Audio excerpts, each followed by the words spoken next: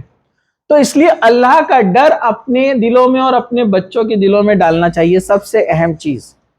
جیسے آپ دیکھیں گے سورہ لقمان میں جب حضرت لقمان نے اپنے بچوں کو نصیحت کی، اپنے بچوں کو وصیت کی، تو کیا چیز بتائی؟ آپ کو یاد ہے نا؟ سب سے پہلے کیا کہا کہ شرک سب سے بڑا ظلم ہے. بیٹا بچوں کو سکھا رہے اپنے، شرک سب سے بڑا ظلم ہے، بہت بھاری ظلم ہے، اللہ کبھی معاف نہیں کرے گا جس نے شرک کیا اور مر گیا. دوسرا، والدین کے ساتھ حسن سلوک کرنا. ٹھیک ہے. تیسرا کیا فرما رہے ہیں؟ اور والدین کے ساتھ حسن سلوک کرنا. ہاں، وہ اگر تمہیں ایسی چیز کا حکم دے جس کا تمہیں علم نہیں ہے تو پھر ان کی بات نہیں ماننا. پھر کیا کہتے ہیں؟ اور جو ہے میرے بیٹے، اگر تم کوئی گناہ کرو چاہے وہ رائی کے دانے کے برابر ہو. غور سے سنیے کیا فرماتے ہو؟ اے میرے بیٹے، اگر تم کوئی گناہ کرو جو رائی کے دانے کے برابر بھی ہو، اللہ اسے ضرور لے کر آئے گا. مطلب اللہ تعالیٰ بتائے گا لوگوں کے سامنے کہ آپ نے کیا گناہ کیا ہے. تو ہمیں ڈرنا چاہیے کہ ایک دن آنے والا ہے، قیامت کا دن. اللہ تعالیٰ اس دن ہمارے سارے اعمال سامنے رکھے گا. آپ تھوڑا سا سوچئے، آپ سے جب کوئی غلطی ہو جاتی ہے، بغیر بولے آپ کہیں چلے جاتے ہیں بنا اطلاع دیے، اور جب آپ غلطی پر ہوتے ہیں اور آپ کے والدین صرف آپ سے 2 سوال کرتے تو آپ پسینہ پسینہ ہو جاتے ہیں، ہے نا؟ ڈر اندر آنا شروع ہو جاتا ہے کہ اب جواب کیسے دوں گا. تو آپ سوچئے، ہم نے اپنی زندگی میں جو وقت کا غلط استعمال کیا، پیسے کا غلط استعمال کیا، تو ہم اللہ تعالیٰ کو قیامت کے دن پوری زندگی کا جواب کیسے دیں گے؟ حساب ہمارا حال کیا ہوگا اس دن؟ آپ سوچئے کہ آدھے گھنٹے کا، ایک دن کے آدھے دن کا حساب ہم اپنے پیرنٹس کو نہیں دے سکتے. اگر غلطی پہ بنا پوچھے، بنا پرمیشن اگر آپ کہیں جاتے ہیں تو ہماری حالت کیسی ہو جاتی؟ کیا جواب دیں گے؟ 1 سال آپ ایگزام کی تیاری کرتے، اچھے سے تیاری نہیں کر پائے تو آپ دیکھیے ایگزام کے ٹائم آپ کا ٹینشن کیسے ہوتا ہے. ڈر، ٹیچر کا ڈر، مارکس کا ڈر، رزلٹ کا ڈر، پیرنٹس کے سامنے رزلٹ آئے گا اس کا ڈر. کتنی آپ میں کپکپاہٹ اور کتنی بے چینی اور گھبراہٹ ہوتی ہے ایگزام کے ٹائم پر، آپ سوچئے. تو آپ سوچئے قیامت کے دن پوری زندگی کا حساب ہم کیسے دینے والے ہیں؟ اس وقت کیا حال ہوگا کہ ایسی گھڑی ہے کہ پورے بڑے بڑے نبی بھی، جب لوگ قومیں جائیں گی انبیاءوں کے پاس، پتہ ہے آپ کو؟ آدم علیہ السلام کے پاس، نوح علیہ السلام کے پاس، ابراہیم علیہ السلام کے پاس، موسیٰ علیہ السلام، عیسیٰ علیہ السلام کے پاس جائیں گی اور کہیں گی کہ اللہ بہت غضبناک ہے، آپ اللہ کے پیارے نبی ہیں تو جا کر بات کیجئے، اللہ سے سفارش کیجئے کہ قیامت کا جو معاملہ حساب کتاب شروع کیا جائے، کیونکہ سب لوگ گرمی میں کھڑے رہیں گے پریشان. پتہ ہے آپ کو نبی بھی کیا کہیں گے؟ جو میسنجرز ہیں، انبیاء، وہ کہیں گے ہم سے فلاں وقت میں ایک چھوٹی غلطی ہوئی تھی، وہ ہم کو ڈر ہے اللہ کہیں وہ پکڑ نہ لے. حالانکہ اللہ تعالیٰ نے وہ غلطی پر ان کو معاف بھی کر دیا. جیسے اللہ تعالیٰ نے کہا آدم علیہ السلام نے وہ پھل کھا لیا تھا، توبہ مانگی نا اللہ تعالیٰ سے، ربنا ظلمنا دعا، اور اللہ تعالیٰ نے کیا کہا؟ ہم نے پھر آدم کو معاف کر دیا. تو اللہ تعالیٰ نے ان کو معاف کر دیا جس غلطی پہ، تو بھی وہ ڈر رہے. ہم نے تو کتنے گناہ کیے جس کی معافی بھی نہیں مانگی. ہم اللہ تعالیٰ کے سامنے کیسے کھڑے رہیں گے؟ آپ ذرا سوچئے. تو سب سے اہم چیز ہے یہ ڈر کو ہم اپنے اندر پیدا کریں گناہ کرنے سے پہلے، کہ کم سے کم اللہ سے امید ہو کہ اللہ تعالیٰ ہمارے نیک اعمال کے بدلے ہم کو جنت میں داخل کرے گا. تو تقوی اختیار کرنا چاہیے. سب سے اہم چیز، سب سے اول اور سب سے فرسٹ جو چیز آتی ہے وہ ہے اللہ کا ڈر، یعنی تقوی. سیدنا ابن مسعود رضی اللہ عنہ فرماتے ہیں، یہ صحابی رسول ہے، اتقوا اللہ حق تقاتہ، جو آیت سورہ ال عمران کی آیت نمبر 102 ہے، اس کی تفسیر میں وہ فرماتے ہیں کہ اس کا معنی یہ ہے کہ اللہ کی اطاعت کی جائے، نافرمانی نہ کی جائے، اس کو یاد رکھا جائے، بھلایا نہ جائے، اس کا شکر ادا کیا جائے، ناشکری نہ کی جائے. یہ سب تقوی میں شامل ہے کہ اللہ کا حکم ماننا ہے، جو حکم اس نے دیا ہے، اور جس چیز سے روکا ہے اس سے رک جانا ہے، اور اس کو ہمیشہ یاد رکھنا. جو اللہ کو یاد کرتا ہے ظاہر سی بات ہے گناہوں سے بچتا ہے، اس کو بھلانا نہیں کسی بھی معاملے میں.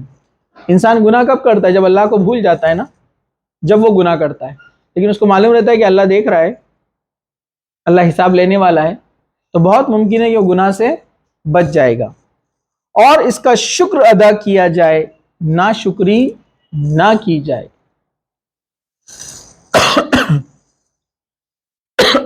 تقوی کتنا اہم ہوتا ہے دیکھیے، ایک آدمی تھا بڑا گنہگار تھا بنی اسرائیل کا، میں اس کا نام بھول گیا، ہے صحیح حدیث میں ہے، بنی اسرائیل کا ایک آدمی تھا، گنہگار تھا، اس نے جو ہے گناہ کے لیے، زنا کرنے کے لیے ایک عورت کو کچھ رقم دی۔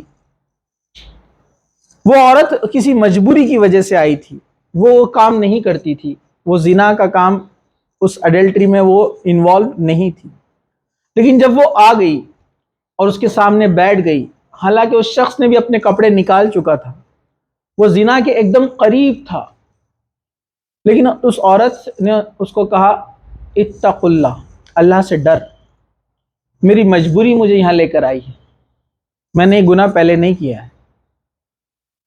تو اچانک اس شخص کے دل میں یہ بات بیٹھی، اور اس نے جو ہے اللہ نے اس کو ہدایت دی، اللہ کا ڈر اس کے دل میں آیا کہ یہ عورت ایک گناہ ابھی پہلی بار کرنے جا رہی ہے اور یہ اللہ سے کتنا ڈرتی ہے، میں نے زندگی میں کتنے گناہ کیے اور کبھی اللہ سے ڈرا نہیں، معافی نہیں مانگا، اور اس کے دل میں اللہ کا ڈر پیدا ہوا، اور اس نے اس عورت کو جانے دیا، گناہ نہیں کیا، اور جو رقم اس نے کہا تھا وہ رقم بھی اس کو دے دیا، اور اتفاق ذرا آپ سنیے ذرا غور سے، اسی رات اس آدمی کا انتقال ہوا۔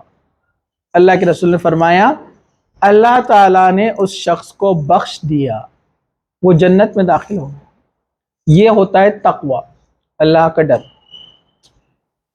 تقوی یہی ہے کہ گناہ آپ کے سامنے ہے اور آپ اس سے اپنے آپ کو بچاتے ہیں، یہ تقوی ہے۔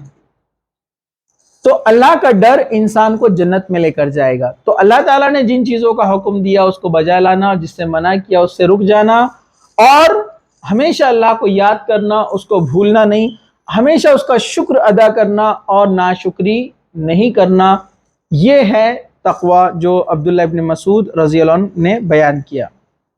ٹھیک ہے، اب یہاں پر ہم آگے بڑھتے ہیں تقوی کے تعلق سے، سب لوگ ذرا دھیان سے اور غور سے سنیے اس کو۔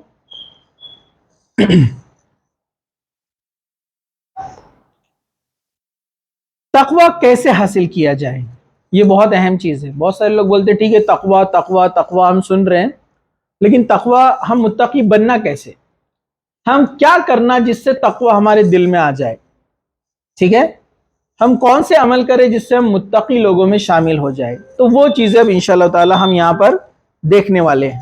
ٹھیک ہے، چلیے سب سے پہلے رسول اللہ صلی اللہ علیہ وسلم کی تعظیم، آپ کا ادب، آپ کی اطاعت، آپ کا ریسپیکٹ۔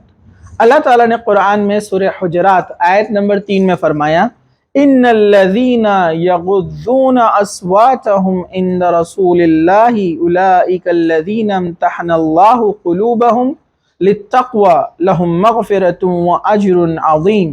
بے شک جو لوگ رسول اکرم صلی اللہ علیہ وسلم کے پاس اپنی آوازیں پست رکھتے ہیں، نیچی رکھتے ہیں، وہ وہی لوگ ہیں جن کے دلوں کا امتحان اللہ تعالیٰ نے لے لیا ہے تقوی کے لیے، اور ان کے لیے مغفرت ہے اور بہت بڑا اجر ہے۔ یہ سورہ حجرات کی آیت اس بات کی طرف ہمیں اشارہ دیتی ہے کہ اللہ کے رسول صلی اللہ علیہ وسلم کی اطاعت آنکھ بند کر کے اس کو مان لیا جائے، خلاف ورزی نہ کی جائے۔ اللہ نے کہا قرآن میں سورہ حجرات میں کہ اللہ نے ان کے دلوں کو تقوی کے لیے آزما لیا اور قبول کر لیا، وہ لوگ جو نبی کے سامنے اپنی آوازوں کو پست رکھتے ہیں۔ اس کا مطلب کیا ہے؟ مطلب نبی کوئی فیصلہ کر دے تو اس میں وہ ذرا بھی چوں چرا نہیں کرتے، ایسا کیوں ویسا کیوں۔ اللہ کے رسول کی اطاعت میں یہ لوگ پرفیکٹلی فالو کرنے والے لوگ ہیں، اطاعت کرنے والے لوگ ہیں۔ تو یہ تقوی کے لیے پہلی شرط ہے۔ اگر واقعی میں آپ کو متقی بننا ہے تو اللہ کے رسول صلی اللہ علیہ وسلم کی زندگی کو اپنانا ہے۔ اللہ کے رسول کی عبادت کیسی تھی ہم بھی ویسے کریں گے، آپ کے ادب اور اخلاق کیسے تھے ہم اپنے اندر لے کر آئیں گے۔ ہمارے لیے ہمارا آئیڈیل کوئی ہیرو اور فلم سٹار اور اسپورٹس مین اور کوئی بھی گلی کا گنڈا نہیں ہونا چاہیے۔ ہمارے آئیڈیل یہی بن رہے آج کل، گلی کے گنڈے، ریل کے گنڈیاں، برابر ہے کہ نہیں ہے؟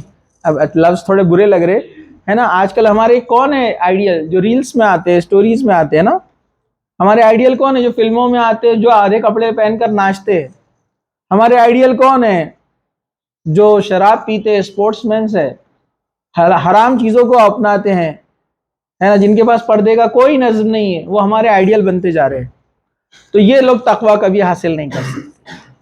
آپ کو تقویٰ چاہیے, اللہ کا ڈر اپنے دل میں پیدا کرنا ہے, تو نبی کی زندگی اور آپ کے ہر حکم پر آپ نے لبیک کہنا ہے کہ ہمیں قبول ہے, ایکسیپٹ ہے, حاضر ہے. سب سے پہلی جو کنڈیشن ہے تقویٰ حاصل کرنے کی. دیکھیے دوسری, دین اسلام کی تعلیمات میں سنجیدگی اور پختگی اختیار کرنا چاہیے. سنجیدگی, سیریسنس. پختگی مطلب فرم ہو جانا, فرم مطلب مضبوطی کے ساتھ. اللہ تعالیٰ نے قرآن میں فرمایا, سورہ بقرہ آیت نمبر 63, خُذُوا مَا آتَيْنَاكُمْ بِقُوَّةٍ وَاذْكُرُوا مَا فِيهِ لَعَلَّكُمْ تَتَّقُونَ. جو کچھ ہم نے تم کو دیا ہے اسے مضبوطی سے پکڑے رہو, اور جو کچھ اس میں ہے اسے یاد کرو تاکہ تم متقی بن جاؤ. متقی بننے کی کنڈیشن تتقون. اللہ تعالیٰ نے کہا کیا ہے؟ جو کچھ ہم نے دیا یعنی قرآن اور حدیث, اللہ تعالیٰ نے جو دین ہم کو دیا ہے اس میں مضبوطی سے جم جاؤ. نماز, روزہ, صدقات, والدین کی خدمت, ان کی فرما برداری, سچ بولنا, غیبت, چغلی, جھوٹ, دھوکہ, ان چیزوں سے اپنے آپ کو بچا کے رکھنا. یہ ہے مضبوطی سے جمنا. ایسا نہیں کہ کچھ کریں گے اور کچھ نہیں کریں گے. اور جو کچھ ہم نے دیا اسے مضبوطی سے پکڑ لو, اور کیا کرو, اس کی سیریسنس, سنجیدگی کے ساتھ اس کو اختیار کرو. تو یہ بہت اہم چیز ہے. دینی معاملات میں آپ نے سنجیدہ ہونا چاہیے. ہم سنجیدہ نہیں, ہم مذاق میں لیتے دین کی باتوں کو, ہے نا. بچے آج کل عجیب ہے حرکتیں کرتے ہیں. کچھ بچے باتیں کر رہے تھے تالی مار کر ایک دوسرے کو, ارے اپن تو بہت گنہگار ہے, یہ بہت نماز پڑھتا ہے, یہ جنت میں آنے والا ہے, اپن جہنم میں جانے والے ہیں. ایک بولتا اپن جہنم میں, بولے یہ اوپر والے فلور میں رہیں گے, تالی مار کے ایک دوسرے کو بول رہے. اور اللہ فرشتے نے صحیح میں آمین بول دیا. تو جہنم معمولی سمجھ رہے, ایک چھوٹی سی کینڈل لو, اس کو جلاؤ, اس میں صرف 1 منٹ اس آگ میں انگلی رکھ کے بتاؤ, صرف 1 منٹ, 1 سیکنڈ نہیں, کوئی تو کوئی بھی رکھ لے گا. 1 منٹ اس میں انگلی رکھ کر بتاؤ آپ رکھ سکتے ہیں کیا؟ پھر سوچو وہ جہنم میں چاروں طرف سے آپ کے باڈی کو آگ لگی ہوئی ہے, اور وہاں کبھی موت نہیں ہے, ہمیشہ جلنا ہے. تو دین کے بارے میں سنجیدہ ہونا چاہیے, اس میں ہنسی مذاق نہیں ہونا چاہیے, ٹھیک ہے. اور دوسرا, مضبوطی کے ساتھ اس کو آپ جمے رہیے اس کے اوپر. تیسری چیز جس سے آپ تقوی اختیار کر سکتے ہیں, یعنی اللہ تعالیٰ آپ کے تقوی میں اضافہ کرتا ہے اس سے, وہ ہے نماز. کسی حال میں نماز نہیں چھوڑنا ہے, معافی نہیں ہے. کھڑے رہ کر, نہیں تو بیٹھ کر, نہیں تو لیٹ کر, کتنے بھی بیمار رہنے دو, لیٹ کر بھی نہیں جمتا اشارے سے. ایون ایک انسان کو ہوش حواس ہے, وہ اشارہ بھی نہیں کر سکتا, تو اپنے دل میں نماز پڑھتا رہے. لیکن کس کے لیے؟ مجبور کے لیے. کسی وجہ سے چھوٹ جائے فوراً قضا کر لو, نماز چھوڑنا نہیں ہے کسی بھی حال میں. اللہ تعالیٰ نے سورہ طٰہٰ آیت نمبر 132 میں فرمایا, وَأْمُرْ أَهْلَكَ بِالصَّلَاةِ وَاسْتَبِرْ عَلَيْهَا لَنَسْأَلُكَ رِزْقًا نَحْنُ نَرْزُقُكَ وَالْعَاقِبَةُ لِلتَّقْوَىٰ. کیا فرمایا؟ اور اپنے گھر والوں کو نماز کا حکم دو اور اس پر قائم رہو, ہم تم سے روزی کی طلبگار نہیں ہیں بلکہ تمہیں ہم روزی دیتے ہیں, اور نیک انجام اہل تقوی کا ہے. اللہ تعالیٰ نے کہا کہ اب خود بھی نماز کی پابندی کرو, اپنی اولاد کو بھی پابند بناؤ. ہم کو تمہاری نماز پڑھنے سے کچھ ملنے والا نہیں. اللہ تعالیٰ فرما رہا ہے تم عبادت کرو گے تو. جیسے ٹی وی پہ بھی ایک بہت چرچا چل رہی تھی, ایک آج کل وہ جو اسلام کو چھوڑ رہے ہیں نا, جن کے پہلے سے دماغ خراب تھے, ابھی وہ کیا کر رہے ہیں, میڈیا میں آ کر اپنے آپ کو شو کرنے کے لیے, اور غیر مسلم جو طاقتیں ہیں وہ ان کو اور بڑھاوا دے رہی ہے کہ میں نے اسلام چھوڑ دیا. اسلام ایسا کیسا ہے کہ اللہ تعالیٰ کہتا ہے بندوں کو عبادت کرو, اللہ تعالیٰ ایک جگہ کہتا ہے مجھے تمہاری ضرورت نہیں ہے, پھر بھی کہہ رہا ہے عبادت کرو. تو یہ بیوقوفی کے سوال کرتے ہیں, اور ایسے لوگوں کو لے کر آتے ہیں جو دکھنے میں مولانا ٹائپ ہے لیکن جواب نہیں دے سکتے, کسی کو بھی اٹھا کے لا لیتے ہیں. اور اس سے کیا ہوتا ہے, اسلام کی بدنامی کرتے ہیں، اسلام کو نیچا دکھاتے ہیں، اور ہمارے جو کم عقل مسلمان جو دیکھ رہے ہیں وہ ٹی وی شو، نیوز چینل، وہ بھی سوچتا رہے ہاؤ مولانا نے جواب نہیں دیے، وہ آدمی کی بات میں دم دکھ رہا، کچھ تو نہیں، کچھ دم نہیں رہتا، سب بے دم رہتے، وہ صرف ایسے لوگوں کو اٹھا کے لاتے جو جواب نہیں دے سکتے، وہ اچھے جواب دینے والوں کو نہیں لاتے، یہ چال بازیاں رہتی، پیسے دے کر لاتے ہیں ان کو 5-10 ہزار روپے دے کر. ہاں یہ آج کل یہی چل رہا، معلوم ہے آپ کو، جبکہ جواب سیدھا سا ہے کہ اللہ تعالیٰ نے کہا کہ ہم تم سے روزی طلب نہیں کرتے ہیں، لیکن پھر بھی اللہ حکم کیوں دیتا ہے عبادت کا؟ تو آپ بولیے ایک انسان نماز پڑھے گا، صبح اٹھے گا تو فائدہ کس کا ہے؟ اللہ کا ہے، اس میں اس کی صحت اچھی ہوگی، سائنس بولتی ہے. وہ جو رکوع کرے گا، سجدہ کرے گا، اٹھے گا، بیٹھے گا، ایکسرسائز ہو رہی ہے اس کی، فائدہ کس کو پہنچ رہا ہے؟ اس کو پہنچ رہا ہے. انسان ٹائم کا پابند بن رہا ہے، 5 وقت نماز پڑھ رہا ہے، تو اس کے لائف میں ڈسپلین آ رہا ہے، جو کہ ملٹری میں سکھایا جاتا ہے کہ ڈسپلین کتنا امپورٹنٹ ہے، پولیس میں سکھایا جاتا ہے ڈسپلین کتنا امپورٹنٹ ہے. وہ روزہ رکھتا ہے، تو آپ کو پتا ہے روزہ رکھنے سے انسان جب بھوکا رہتا ہے، تو جاپان کے ایک سائنٹسٹ نے جس کو نوبل پرائز ملا اس کے اوپر، وہ بولتا ہے کہ جو کینسر سیلز ہوتے ہیں وہ برن ہو جاتے، جل جاتے. ایک انسان جب صبح سے شام تک بھوکا رہتا ہے اور ایسا وہ کئی دن تک عمل کرتا ہے، تو اس کے کینسر سیل جو ہے جلنا شروع ہوتے ہیں. اس کی صحت کے لیے اچھا ہے روزہ رکھنا. تو اللہ تعالیٰ فرماتا ہے ہم کو ضرورت نہیں ہے، تمہارے فائدے کے لیے سب ٹھیک ہے. یہ تو میں نے سائنسی فائدے بتائے، لیکن ہمارا تو ایمان ہے کہ ہم اللہ کی رضا کے لیے عبادت کرتے ہیں. تو تقوی پیدا کرنا ہے، نماز نہیں چھوڑنا، فرض کے ساتھ ساتھ سنت کا بھی اہتمام کیجیے آپ. چلیے چوتھا، شاعر اسلام کا قائم کرنا اور مکارم اخلاق کا اختیار کرنا. اللہ تعالیٰ کی جو نشانیاں ہیں، شعار، ٹھیک ہے. اور دوسرا مکارم اخلاق یعنی گڈ ایٹیکیٹس، اچھے اخلاق اپنی زندگی میں، اچھے ایٹیکیٹس اپنے اندر لانا چاہیے. سورہ بقرہ کی آیت ہے، میں ترجمہ بیان کرتا ہوں، بڑی آیت ہے. اور اللہ تعالیٰ کی محبت میں مال خرچ کیا، قریبی رشتہ داروں پر مال خرچ کیا. کس پر؟ قریبی رشتہ داروں پر، یتیموں پر، مسکینوں پر، راہگیر مسافر پر، اور گردن آزاد کرانے والوں پر. نماز قائم کی کون کون ہے؟ رشتہ دار، یتیم، مسکین، راہ کے مسافر، اور گردن چھڑانے کے لیے، مطلب جو قید میں مسلمان ہیں ان کو آزاد کرانے کے لیے انسان جو پیسہ لگاتا ہے اس کو بولتے ہیں گردن چھڑانا. ٹھیک ہے. تو یہ جو ہے سب، یہ ساری چیزیں جو ہے نا زکوٰۃ کی ادائیگی میں آتی ہے. آپ کو پتا ہے زکوٰۃ کی رقم بھی ان سب کو دی جاتی ہے، رشتہ دار دی جا سکتی ہے، رشتہ دار، یتیم، مسکین، مسافر لوگ جو کسی وجہ سے ان کا مال چوری ہو گیا، گھر جانے کے لیے پیسہ نہیں ہے، آپ ان کو دے سکتے زکوٰۃ کے اس میں سے. اس طرح جو مسلمان پھنسے ہوئے جیلوں میں، ان کو آزاد کرانے میں پیسہ لگایا جا سکتا ہے زکوٰۃ کا. ٹھیک ہے. اور نماز قائم کی اور زکوٰۃ ادا کی اور اپنے وعدے کو وفا کرنے والے، جب وہ وعدہ کرے، اور صبر کرنے والے بھوک اور تنگی میں، یہی لوگ ہیں جنہوں نے سچ کر دکھایا، اور یہی لوگ متقی ہے. کون ہے متقی؟ جو اپنا مال خرچ کرتے ہیں. کن پر؟ رشتہ داروں پر، یتیموں پر، مسکینوں پر. ہم ان پر خرچ نہیں کرتے. ہم کہاں خرچ کرتے ہیں؟ جہاں نام ہوتا ہے، اسٹیج پر بلایا جاتا ہے، آپ کا ستکار ہوتا ہے، وہ علاقوں میں جا کر ہم خرچ کرتے ہیں. نام ہوں گا نا، پیپر میں آئے گا نا، فوٹو آئیں گی. ہم ان لوگوں پہ خرچ نہیں کرتے جن کا قرآن نے حکم دیا. پہلے رشتہ دار قریبی، اس کے بعد یتیم جن کے والدین نہ ہو. ٹھیک ہے. یتیم مطلب جب وہ بالغ ہو جائے گا لڑکا یا لڑکی، پھر یتیم نہیں رہتا ہے. پھر مسکین لوگ جس کو کھانے کو نہ ملتا ہو، پھر مسافر، اور اسی طرح جو ہے گردن چھڑانے کے لیے. اللہ تعالیٰ نے کہا یہ وہ لوگ ہیں جن کو ہم نے تقوی کے لیے آزما لیا ہے، یہ لوگ متقی ہے. آپ بھی متقی بننا چاہتے ہیں؟ آپ کی پاکٹ منی میں سے صدقہ خیرات کیجیے. آپ دیکھیے دینے کے بعد آپ کے دل میں جو خوشی ہوتی ہے نا، یہ آپ کو نیکیوں کی طرف ابھارتی ہے. لیکن شرط ہے کہ دکھاوا نہیں ہونا چاہیے. ٹھیک ہے. روزہ رکھنا، روزہ ایک بہت ہے، اس کو تو خاص طور سے ذکر کیا گیا ہے.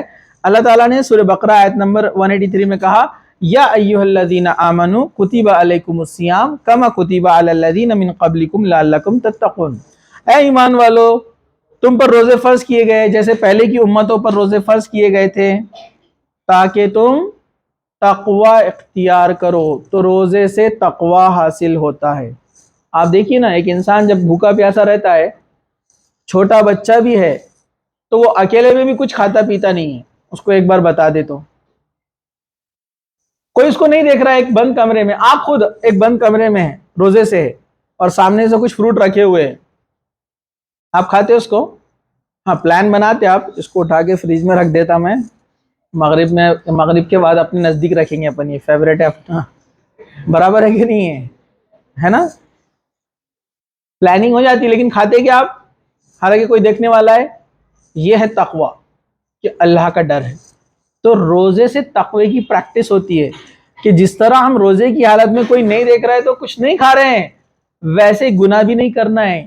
جب آپ اکیلے میں ہو، گناہ کرنے کا دل بولے تو روزے کو یاد کرنا، جیسے روزے میں ہم کھانے پینے سے بچتے تھے، کوئی نہیں بھی دیکھ رہا تھا، تو ویسے ہی ہم گناہ بھی نہیں کریں گے، کوئی دیکھو یا نہ دیکھو۔ تو آپ چاہتے ہیں تقوی کی پریکٹس آپ کے اندر ہو، تقوی آپ کے اندر آئے، آپ گناہوں سے بچے، تو ہر پیر اور جمعرات کا کوشش کیجئے روزہ رکھنے کے لیے۔ رمضان میں تو سب رکھتے ہیں نا ماشاءاللہ، پیر اور جمعرات کے روزے کی آپ کوشش کیجئے، ٹھیک ہے؟ اس کے بڑے فائدے ہیں۔ میرا بیچ میں بریک ہو گیا کافی دنوں سے رکھنے کا، نہیں تو میں پہلے کنٹینیو رکھا کر رہا تھا، میں نے دیکھا اس سے بہت فائدے ہوتے ہیں، صحت بھی اچھی ہوتی ہے، انسان کے اندر تقوی بڑھتا ہے، وہ ڈرتا ہے اللہ سے، گناہوں سے بھی بچتا ہے، اپنے آپ کو بچاتا ہے، نمازوں کی پابندی ہوتی ہے۔ روزہ بڑے کام کی چیز ہے، سیام، اللہ تعالیٰ نے کہا روزہ ڈھال ہے، روزہ ڈھال کا کام کرتا ہے، شیلڈ، یہ آپ کو گناہوں سے بچاتا ہے۔ تو عادت ڈالیے روزے رکھنے کی۔ چلیے، عدل قائم کرنا، جو لوگ انصاف کرتے ہیں نا، جسٹس، اور یہ صفت بہت کم لوگوں میں رہتی ہے، ایسے بہت کم لوگ ہیں جب لڑائی جھگڑا چلتا ہے تو وہ اپنے دوست کا ساتھ نہ دے کر سچائی کا ساتھ دیتے ہیں۔ 3 لوگ لڑ رہے ہیں، یہ 2 دوست ہیں، آپس میں لڑ لی، دونوں کی آپس میں دوستی ہے، یہ دونوں نے لڑائی کر لی ہے، تو یہ 2 دوست کیا کرتے؟ جب ٹیچر آتا تو یہ والا اس کی سائٹ لیتا، اس کی نہیں لیتا، کیونکہ یہ اس کا دوست ہے نا، تو یہ انصاف نہیں ہے، اس کو انصاف نہیں بولتے۔ انصاف یہ ہے کہ حق بات بولوں گا چاہے اپنے کے خلاف کیوں نہ ہو، قرآن نے کہا نا حق بات کہو چاہے اپنوں کے خلاف کیوں نہ ہو، رشتہ داروں کے خلاف کیوں نہ ہو۔ ایک فاطمہ بنت کچھ تو بھی نام ہے ان کا، میں پورا بھول گیا، اس عورت نے چوری کی اللہ کے رسول کے زمانے میں، کہا کہ ان کا ہاتھ کاٹا جائے گا، شریعت اسلامیہ میں سزا ہے کہ ہاتھ کاٹنا ہے۔ کچھ لوگ بڑے عجیب رہتے ہیں، ہاتھ کاٹنا کتنی بری سزا ہے نا، لیکن جس کا مال کھوتا ہے نا اس کو سمجھ میں آتا ہے۔ ایک باپ نے اگر پوری زندگی کی محنت کی کمائی جمع کر کے رکھا اس کی بیٹی کی شادی کے لیے، اور رات میں آ کر چور اس کو اڑا کے لے جائے، تو آپ لوگ کیا بولتے ہیں؟ بس وہ مل جانا ایک بار چور کون تھا، اس کو تو تڑپا تڑپا کے ماریں گے اپن۔ تو شریعت تو بول رہی تڑپا تڑپا کے نہیں، صرف ہاتھ کاٹنے کا، سمجھے کیا؟ اپنے پہ جب آتی ہے نا تب انسان کو سمجھ میں آتا ہے۔ تو شریعت نے جو سزائے طے کی ہے وہ صحیح ہے انسان کے اعتبار سے، تو کہا کہ اس کا ہاتھ کاٹا جائے گا۔ اس قبیلے کے جو لوگ تھے وہ بولے کہ اپنے قبیلے کا نام خراب ہو جائے گا، اپنی قبیلے کی عورت کو سزا دی جا رہی ہے، تو پورے عرب میں مشہور ہو جائیں گے کہ ان کے قبیلے کی عورت نے چوری کی تھی۔ تو اسامہ بن زید جو اللہ کے رسول کے بہت قریبی تھے، ان سے کہا گیا کہ آپ جا کر اللہ کے رسول سے بولیے، سفارش کیجیے کہ اس کو ہاتھ نہ کاٹ کر کوئی دوسری سزا دی جائے۔ اللہ کے رسول کے پاس جب گئے تو اللہ کے رسول صلی اللہ علیہ وسلم سے جیسے انہوں نے کہا، اللہ کے رسول کا چہرہ لال ہو گیا اور کہا کہ اے اسامہ، یہ فاطمہ کیا، اگر میری بیٹی فاطمہ بھی چوری کرتی تو اس کا بھی ہاتھ کاٹا جاتا۔ یہ ہے انصاف کا، یہ تو میری رشتے میں نہیں ہے یہ فاطمہ جو جس نے چوری کی ہے، لیکن میری سگی بیٹی فاطمہ بھی اگر چوری کرتی تو اس کا بھی ہاتھ کاٹا جاتا، محمد صلی اللہ علیہ وسلم پیچھے نہیں ہٹتے۔ تو یہ شریعت اسلامہ کا، یہ دیکھیں انصاف کا، یہ اسلام کا تقاضا ایسے ہے، اور یہ اسلام چاہتا ہے کہ آپ بھی ویسے ہی انصاف کرنے والے بنیں، اور جو انصاف کرنے والا بنتا ہے اللہ تعالیٰ اس کو تقوی عطا کرتا ہے۔ اللہ تعالیٰ نے سورہ مائدہ آیت نمبر 7 میں کہا اعدلوا هو اقرب للتقوی، عدل کرو، عدل کرنا تقوی کے قریب ہے، ٹھیک ہے؟ اسی طرح معاف کرنا، ایک دوسرے کو معاف کرنا، معاف کرنا مطلب آپ نے تو بول رہی ہیں سر اپنے ہم نے ہوم ورک نہیں کرے، آپ تقوی اختیار کرو ہم کو معاف کر دو، ٹھیک ہے؟ ہاں نہیں، وہ تو آپ لوگوں کے فائدے کے لیے پنشمنٹ ہے نا، فائن پنشمنٹ وغیرہ، اس سے ڈر کر آپ کرتے نا، وہ آپ میں تقوی پیدا ہوتا ہے اس سے، سمجھا؟ ہاں لیکن یہ کچھ لڑائی جھگڑا ہو گیا، کچھ بحث ہو گئی کوئی بھی چیز پر، چاہے بڑی چیز پر ہو یا چھوٹی چیز پر، معاف کر دینا لوگوں کو، یہ اللہ کے نزدیک بڑا پسندیدہ عمل ہے، اور اللہ تعالیٰ بہت زیادہ محبت کرتا ہے معاف کرنے والوں کو، کیونکہ اس نے اپنا حق چھوڑ دیا نا۔ معاف کرنا مطلب اس نے اپنے دل پر پتھر رکھا ہے کہ کسی نے اس کا نقصان کیا پھر بھی معاف کر رہا ہے، کسی نے اس کو گالی دیا پھر بھی معاف کر رہا ہے، کسی نے اس کو برا بولا پھر بھی معاف کر رہا ہے، تو یہ بڑی بات ہے، آسان بات نہیں ہے، تو یہ بڑے دل والی بات رہتی ہے۔ اللہ تعالیٰ نے سورہ بقرہ آیت نمبر 237 میں کہا وَأَن تَعْفُوا أَقْرَبُ لِلتَّقْوَى، اور یہ کہ تم معاف کر دو، معاف کرنا تقوی کے زیادہ قریب ہے، تو معاف کر دینا تقوی کے قریب ہے۔ اسی طرح سچ بات بولنا، ہمیشہ ٹروتھ، ہمیشہ سچ بولنا، جھوٹ نہیں بولنا، انسان کو یہ تقوی کے قریب لے جاتا ہے۔ یا ایھا الذین آمنوا اتقوا اللہ وقولوا قولا سدیدا، یہ بھی سنتے ہیں ہم خطبے کے اندر، یہ سورہ الاحزاب کی آیت نمبر 70 ہے۔ اے لوگو جو ایمان لائے ہو، اللہ سے ڈرو اور صاف سیدھی بات کہو، مطلب اللہ سے ڈرنے والے لوگ ہمیشہ سچ ہی بولتے ہیں۔ سچائی کا ساتھ دینا، صرف سچ بولنا نہیں ہے، بلکہ سچے لوگوں کا ساتھ دینا بھی بہت بڑی نیکی ہے۔ اپن کیا کرتے ہیں، نہیں بھائی وہ ان کا معاملہ ہے، وہی نپٹیں گے، نہیں، جو سچ ہے آپ اس کا ساتھ دیں گے، ٹھیک ہے۔ تو اللہ تعالیٰ نے کہا سورہ توبہ آیت نمبر 119 میں یا ایھا الذین آمنوا اتقوا اللہ وکونوا مع الصادقین، اے لوگو جو ایمان لائے ہو، اللہ سے ڈرو اور سچے لوگوں کا ساتھ دو۔ اے لوگو جو ایمان لائے ہو، اللہ سے ڈرو اور کس کا ساتھ دو؟ سچے لوگوں کا۔ مطلب اگر آپ جھوٹے لوگوں کا ساتھ دیں گے، اپنا دوست ہے، اپنا رشتہ دار ہے، پہچان والا ہے، اس کی غلطی پر بھی آپ اس کو سپورٹ کر رہے، تقوی حاصل نہیں کر سکتے۔ جو تقوی حاصل نہیں کر سکتا وہ جنت کو بھی نہیں پا سکتا، یاد رکھیے۔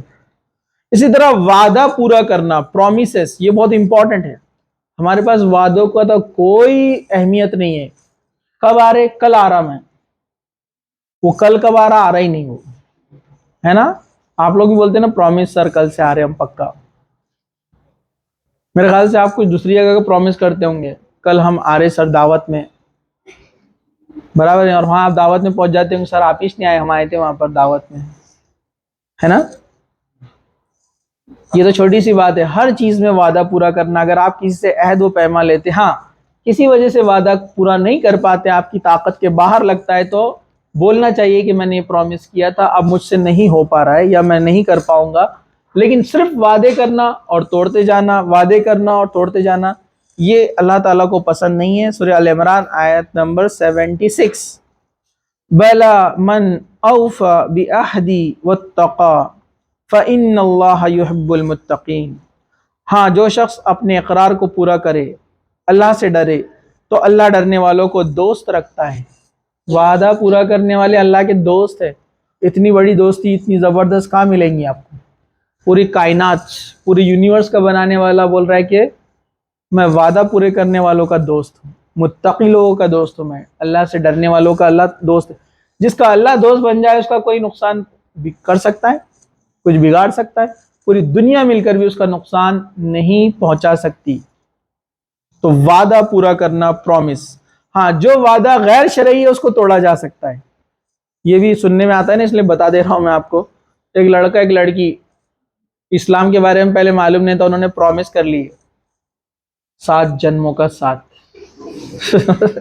کہاں سے آیا پتہ نہیں، اسلام میں نہیں ہے 7 جنموں کا، برابر ہے کہ نہیں ہے۔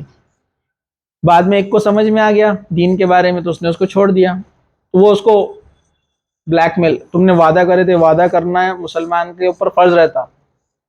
وہ بیچاری لڑکی بھی ٹینشن لے رہی، ہاں میں نے پرومس کری تھی، اب کیسا ہوں گا۔ ناجائز جو پرومسز تھے، جو جائز نہیں ہے، درست نہیں ہے، غیر شرعی ہے، اس کو توڑا جا سکتا ہے، ضرورت نہیں ہے اس کو نبھانے کی، سمجھا گیا آپ کو؟ ٹھیک ہے، لیکن جو جائز ہے اس کو اگر آپ توڑیں گے تو آپ گنہگار ہیں۔ جو وعدہ صحیح تھا، درست تھا، نیکی کا ہے یا جائز ہے شریعت اسلامیہ کی نظر میں، آپ اس کو توڑیں گے تو آپ گنہگار ہوں گے۔ بہت سارے مسلمانوں کو پتہ ہی نہیں ہے کہ وعدہ توڑنا گناہ ہے، وعدہ توڑنا گناہ ہے، ہم کو معلوم ہی نہیں، اس لیے تو آسانی سے وعدہ توڑ دیتے، کل آ رہا، پرسوں آ رہا، آج لا کے دے دیتا، بس آپ کا جو ٹارگیٹ تھا تیار ہو گیا ایک دم، آپ کا جو پروڈکٹ تھا تیار ہو گیا، بس 2 دن 4 دن 5 دن 7 دن، اور وہ اس کو ٹلاتے رہتا ہے، تو یہ وعدہ جو ہے بالکل توڑنا غلط بات ہے۔ ایسے لوگ متقی نہیں ہیں، اور وعدہ کرنے والے اللہ کے دوست ہیں۔ زکوٰۃ اور صدقات کا ادا کرنا، سورہ اعراف آیت نمبر 156، اللہ تعالیٰ نے کہا جو میری رحمت ہے وہ ہر چیز کو شامل ہے، میں اس کو ان لوگوں کے لیے لکھ دوں گا جو پرہیزگاری اختیار کرتے تھے، زکوٰۃ دیتے تھے اور ہماری آیتوں پر ایمان رکھتے تھے۔ جو تقوی والے لوگ ہیں اور زکوٰۃ دیتے تھے، آیتوں پر ایمان رکھتے تھے، اللہ تعالیٰ کیا فرما رہا ہے؟ میری رحمت ان کے لیے فکس ہے، گارنٹی ہے، شیورٹی ہے۔ اس آیت کے اندر سورہ اعراف کی آیت نمبر 106 میں 156 ہے، وہ اللہ تعالیٰ نے کہا گارنٹی کے ساتھ میری رحمت ان کے ساتھ ہے۔ اللہ کی رحمت جس کے ساتھ ہے وہ سیدھے جنت میں جائے گا۔ تو کن کے لیے؟ جو تقوی اختیار کرتے ہیں، اللہ میرے سے ڈرتے ہیں، مطلب اللہ سے ڈرتے ہیں، زکوٰۃ دیتے رہتے ہیں اور ہماری آیتوں پر ایمان رکھتے ہیں۔ صدقہ و خیرات جو جنرل چیریٹی ہے زکوٰۃ کے علاوہ، اللہ تعالیٰ نے سورہ توبہ آیت نمبر 44 میں کہا جو لوگ اللہ پر اور روز آخرت پر ایمان رکھتے ہیں وہ تم سے اجازت نہیں مانگتے کہ پیچھے رہ جائے، بلکہ چاہتے ہیں کہ اپنے مال اور جان سے جہاد کرے، اور اللہ ڈرنے والوں سے واقف ہے۔ مطلب اللہ کی راہ میں جو جہاد کرتے ہیں، چاہے جسمانی ہو یا مالی ہو، جو اللہ کی راہ میں خرچ کرتے ہیں، اپنا مال لگاتے ہیں اللہ کی خوشی کے لیے، تو اللہ تعالیٰ نے کہا کہ یہ لوگ ہیں اللہ سے ڈرنے والے، یہ ہے سچے ڈرنے والے۔ ٹھیک ہے، تو یہ چند چیزیں ہم نے دیکھی۔ ہم ریورس جاتے ہیں، ہم نے 12 پوائنٹس دیکھے تقویٰ کیسے حاصل کریں گے۔ صدقہ اور خیرات یاد رکھو، میں پوچھتا ہوں، ٹھیک ہے؟ صدقہ خیرات چیریٹی، زکوٰۃ جو کمپلسری چیریٹی ہے، سیونگ میں سے 2.5، پھر گولڈ سلور اس کا الگ نصاب ہے، پھر کھیتی کا الگ ہے، اپن کسی وقت اس کو سیکھیں گے انشاءاللہ۔ 10 نمبر کا پوائنٹ تھا وعدہ پورا کرنے سے تقویٰ حاصل ہوتا ہے۔ 9 نمبر کا پوائنٹ تھا سچائی کا ساتھ دینے والے جو ہوتے ہیں اللہ ان کو تقویٰ اختیار جو ہے عطا کرتا ہے۔ سچ بات کہنا یہ تقوی کی علامت ہے۔ 7واں پوائنٹ ہم نے دیکھا تھا معاف کر دینا، یہ تقوی کے قریب ہے۔ 6واں پوائنٹ ہم نے دیکھا تھا عدل، انصاف، جسٹس کرنا، یہ تقوی کے قریب ہے، یہ انسان کو تقوی کے قریب لے جاتا ہے۔ روزہ رکھنے سے تقویٰ حاصل ہوتا ہے، تقویٰ یہ ڈھال ہے ایک روزہ، ٹھیک ہے۔ 4تھا ہم نے دیکھا تھا شعائر اسلام، یعنی اللہ تعالیٰ کی جو نشانیاں ہیں اس پر قائم رہنا، اللہ تعالیٰ نے جو احکامات نازل کیے، اور اچھے اخلاق، یہ تقوی کی پہچان ہے، دلیل ہے۔ تیسرا نماز، صلاۃ، اس سے جو ہے تقویٰ حاصل ہوتا ہے۔ اسی طرح شریعت میں سنجیدہ اور پختگی، یعنی سنسیئرٹی اینڈ فرمنیس، اسلام کی پریکٹس، اسلام کو ماننے میں یہ سنجیدگی آپ کے اندر ہونا چاہیے، دوسرا تھا۔ اور پہلا تھا اللہ کے رسول صلی اللہ علیہ وسلم کی اطاعت، فرما برداری، تعظیم، ریسپیکٹ، اس سے انسان کو تقویٰ حاصل ہوتا ہے کہ اللہ کے رسول کی بات سے زیادہ اپنی بات کو آگے نہ بڑھائے۔ ٹھیک ہے، چلیے یہ چند چیزیں تھیں۔ اللہ تعالیٰ سے دعا ہے کہ اللہ سبحانہ و تعالیٰ ہمیں کہنے سننے سے زیادہ عمل کی توفیق عطا فرمائے، جب تک زندہ رکھے اسلام پر، زندہ رکھے خاتمہ ایمان پر ہو۔ وآخر دعوانا ان الحمد للہ رب العالمین، سبحان ربک رب العزۃ عما یصفون وسلام علی المرسلین والحمد للہ رب العالمین۔